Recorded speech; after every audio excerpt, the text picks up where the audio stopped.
હાસોડ તાલુકાની પ્રાથમિક શાળા સાહોલના બાળકોને તિથિ ભોજન બ્રહ્માણી મહિલા મંડળ તથા રાધાકૃષ્ણ મહિલા મંડળ સુરત તરફથી બાળકો માટે તિથિ ભોજનનું આયોજન કરાયું હતું.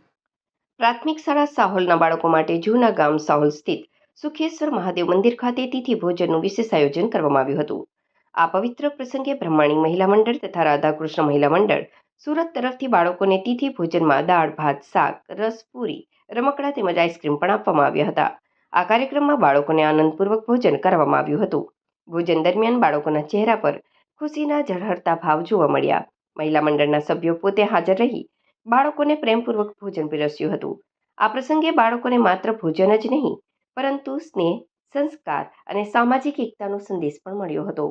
જૂના ગામ સાહોલ સ્થિત સુખેશ્વર મહાદેવ મંદિરના આ પવિત્ર પરિસરમાં તિથિ ભોજનનું આયોજન હોવાથી સમગ્ર વાતાવરણ ભક્તિમય બની ગયું હતું. આચાર્ય, શિક્ષકો પણ આ પ્રસંગે ઉપસ્થિત રહી બાળકોને આશીર્વાદ આપ્યા હતા. શાળાના આચાર્ય નિલેશભાઈ સોલંકી તેમજ શિક્ષક પરિવાર દાતાશ્રીનો આભાર વ્યક્ત કર્યો હતો. આ કાર્યક્રમ દ્વારા મહિલા મંડળોએ શૈક્ષણિક કીટ પણ બાળકોને આપી હતી. મહિલા મંડળોએ સમાજમાં સેવા, સહકાર અને સંસ્કારનું ઉત્તમ ઉદાહરણ પૂરું પાડ્યું.